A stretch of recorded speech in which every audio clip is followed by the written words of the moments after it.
Bună, dragilor, și bine ați venit la o nouă citire. Dacă titlul te-a atras, înseamnă că ai aici cu siguranță un mesaj pentru tine. Îți mulțumesc pentru că mă urmărești, îți mulțumesc pentru că mi ești alături. Dacă vrei și tu astfel de citire, te invit oricând cu drag doar pe aplicația de tarot și astrologie Cristina Zurba, disponibilă atât pe iPhone cât și pe Android. Hai să vedem așadar mesaje, ce trebuie să știi. Ok, deci pentru următoarele 24 de ore, din momentul în care tu vezi această citire, avem un 9 de cupe, 10 de monede. Da? Deci putem să discutăm despre un moment de împlinire, fericire pentru sufletul tău. Mai avem aici o invitație la dragoste pe care o poți primi de la cineva anume, sau poate este o perioadă în care pur și simplu primești vorbe frumoase de la oamenii din jur. Mai văd aici o persoană sufletistă, o persoană romantică, sensibilă, care se gândește la casa ta. Poate e cineva din familie, poate este o persoană apropiată, dar pentru unii poate să fie și de dragoste. Sau poate a fost persoana asta în casa ta. Aici avem un 9 de cupe, deci este o perioadă cu foarte mari emoții pentru tine. Poate să fie și o perioadă în care te bucuri foarte mult de ceva anume. Văd multă împlinire, multă fericire, dar, repet, văd și multă sensibilitate. În plan personal avem 4 de monede, deci poate să fie un moment în care ești foarte sigur pe tine, pe ceea ce ai, pe ceea ce faci.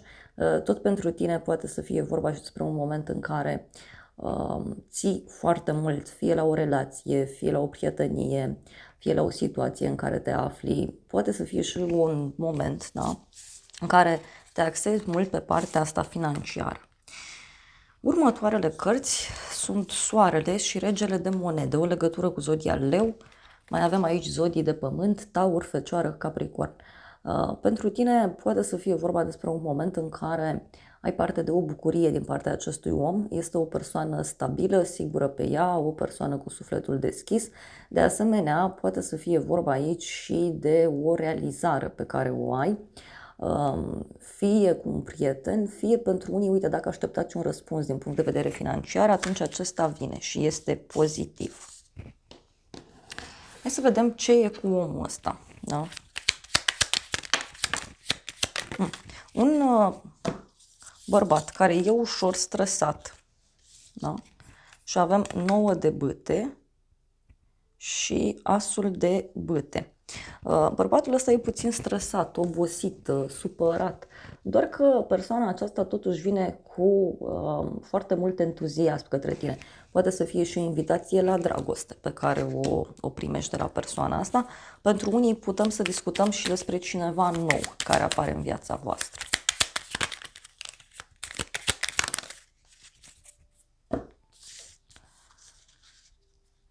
Da, avem 5-ul de cupe. Da.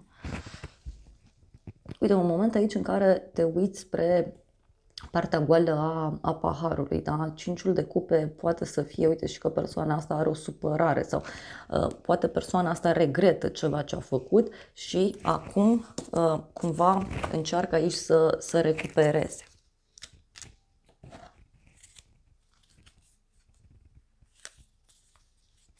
E cineva care fie și-a încălcat anumite principii, fie este o persoană care nu a fost sinceră. Mai vreau o carte și a ieșit 3-ul de cupe. Deci, poate e cineva căruia îi pare rău că nu a abordat lucrurile într-un mod serios. Poate să fie și asta. Mai vreau o carte.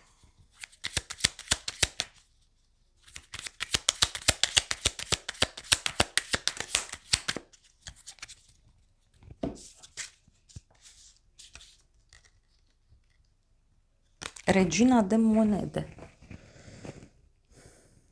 E ca și cum ai o discuție aici cu cineva de la bani. Interesant. Hai să vedem în continuare și avem pajul de spade. Deci e un moment aici în care, uite, studiezi foarte mult, te informezi foarte mult, unii poate aveți treabă cu actele, poate aveți un examen, alții dintre voi. E o perioadă foarte bună de studiu, da? Pentru alții poate să fie și o persoană nouă care apare și care își dorește să să cunoască mai multe. Nu știu, poate e vorba de un coleg de la locul de muncă, poate pentru alții este vorba despre un proiect nou, da? Și atunci, nu știu, ești curios să afli mai multe sau să găsești soluții. Apoi avem regele de spade, o legătură cu o zodie de aer, gemeni, balanță, vărsător. Unii puteți să aveți treabă cu haină de stat din punct de vedere profesional, alții poate intrați aici în contact cu un bărbat, fie cu uniformă, fie este vorba despre un bărbat foarte sigur pe el, foarte stabil, e vorba de un bărbat foarte dificil în același timp. E cineva care are niște reguli, da? Omul ăsta trăiește după niște reguli foarte bine puse la punct. Are programul ca la armată. Hai să vedem. Ce e cu pajul de spade? Ei, avem doiul de monede și îndrăgostiție, o legătură cu zodia Gemeni.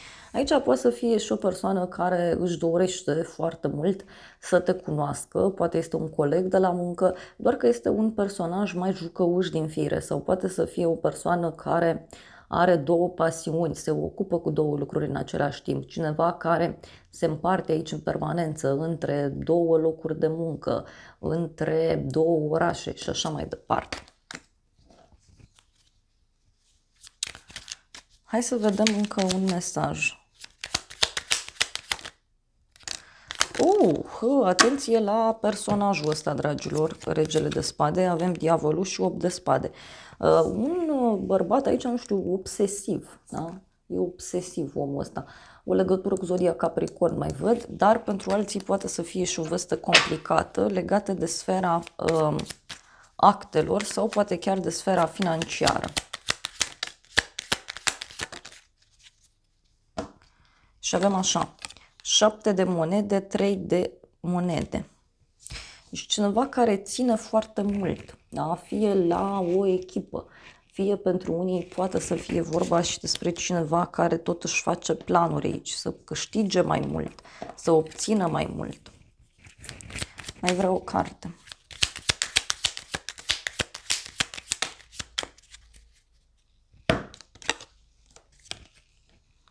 Patru de spade, regina de spade. Mai văd energia unei femei care, nu știu, fie este într-o pauză, fie femeia asta simte nevoia de, nu știu, de un concediu, de odihnă. Dar pot fi și niște decizii ușor mai drastice care se iau.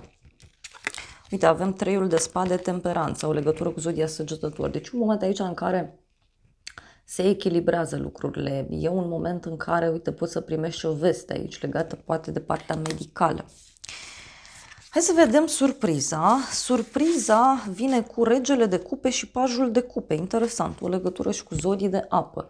Rac, Scorpion sau Pești. Ce văd aici este că vei intra în contact mai mult în următoarele 24 de ore, fie cu bărbați, fie cu instituții, fie cu persoane care sunt mature din punct de vedere emoțional, financiar, rațional. Mai văd aici o invitație pe care o poți primi de la o persoană blândă, răbdătoare, iubitoare. Pentru alții, surpriza, uite, poate avea legătură cu un bărbat mai matur și un bărbat mai tânăr. Ia să vedem despre ce e vorba cu regele de cupe.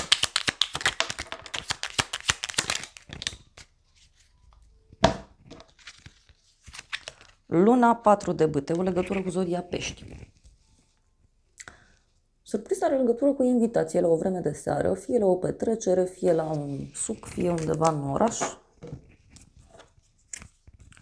Hai să vedem.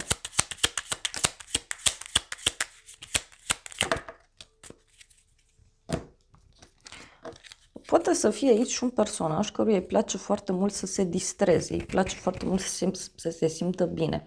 Poate să fie și o hotărâre aici care se ia pe termen lung și este o hotărâre care, uite, poate să țină de o pasiune.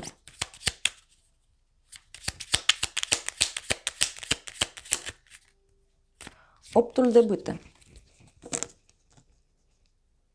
Surpriza are legătură cu niște mesaje pe care le primești. De la o persoană fie cu probleme, fie este o persoană mai aventurieră din fire. Uite, nu e o persoană foarte stăpână pe ea sau foarte sinceră.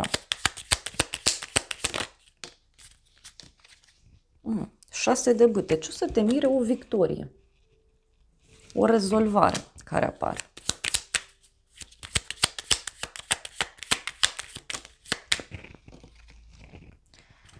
Regele de bâte, 3 de bâte. Ce clar aici? O primă realizare, o primă victorie. Dar poate să fie și cineva care se simte atras de tine. Cineva care vrea să te cunoască mai bine. Hai să vedem ce spune acest tarot.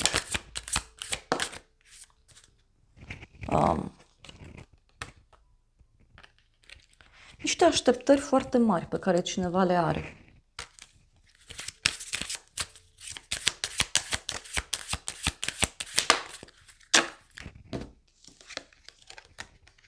Avem o femeie matură și un copil.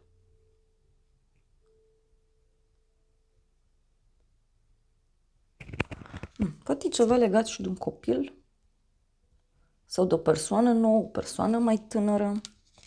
Cineva care are așteptări foarte mari. De ce văd eu aici? Uite, avem un noroc mare legat de dragoste. Da? Pentru unii poate surpriza, așa cum am zis, chiar are legătură cu dragoste. Este o persoană sigură pe ea, stabilă, cineva pe care te poți baza. Doar că poate să fie și o persoană ușor timidă sau temătoare, dar cineva care nu știe cum anume să-ți propună ceva anume. Uite, avem judecata și bani neașteptați. Deci o hotărâre legată de bani, o hotărâre legată de partea asta materială sau poate să fie și o hotărâre care ține, uite, de casă, da? Că avem un cadou aici și o femeie privilegiată.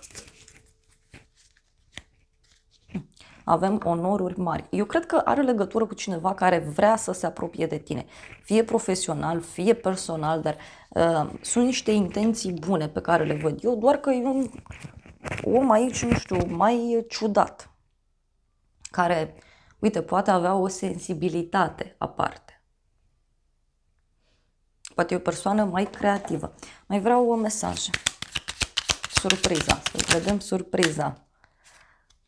Uite, o întâlnire. Surpriza are legătură cu o întâlnire pe care o vei avea. Întâlnirea aceasta nu e neapărat să fie fizică, poate să fie și o discuție telefonică.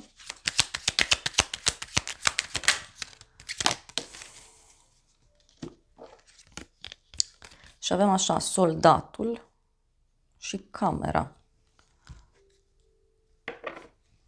Deci, din nou, mi-apare persoana asta cu uniformă. Poate să fie și cineva care vrea să-și facă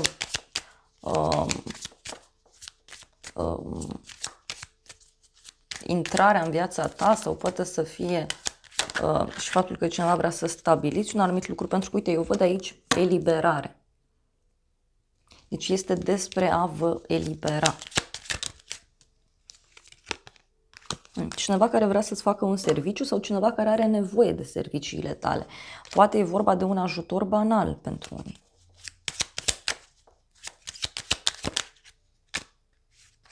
Căsătorie.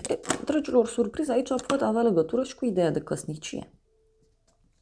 Pentru unii poate e vorba de o înțelegere, de o colaborare. Sau cineva își exprimă dorința acum că își dorește o relație serioasă.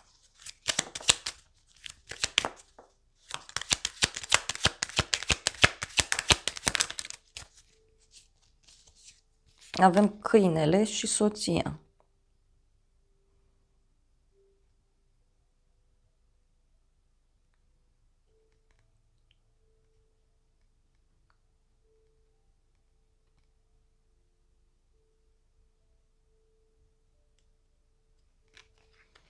Deci, poate, uite, poate e o prietenă, da?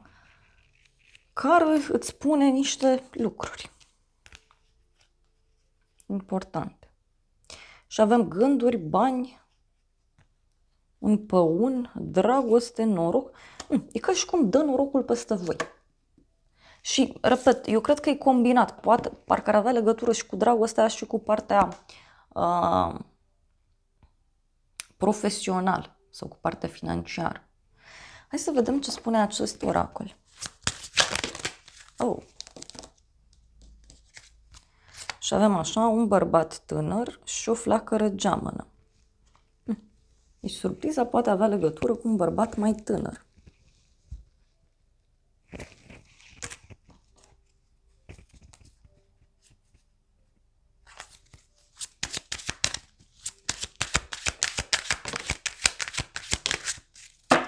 Ei, din nou, deci e aceeași chestie. Pasiune, chimie, bani și sănătate, noroc. Deci surpriza aici eu cred că are legătură cu noroc la dublu pe care îl ai. Și în plan personal și profesional. Pentru că așa cum am spus, totuși, la baza pachetului avem acest 9 de cupe. Da? Deci e vorba de o împlinire.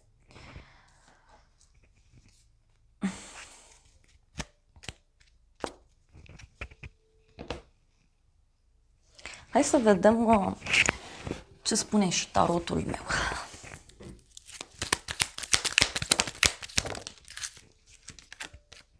O veste bună, cununie, relație și ești lăudat, onorat. Deci, din nou, ideea de colaborare, ideea de relație, de prietenie. Deci o veste bună aici, privind o relație de cuplu, privind o întâlnire. Și uite, e ceva legat totuși și de o persoană ușor vicleană. Poate să fie o persoană inteligentă, da? Care are totul planificat deja dinainte.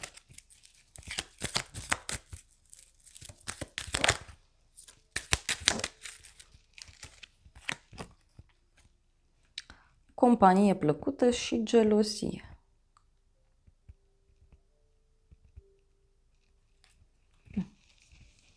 Și vorba și de o întâlnire pe care o aveți.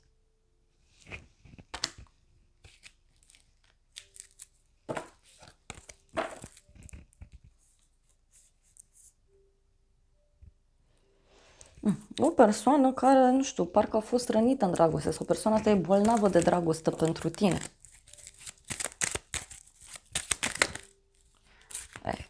Deci cineva, uite, vine pe un cal alb.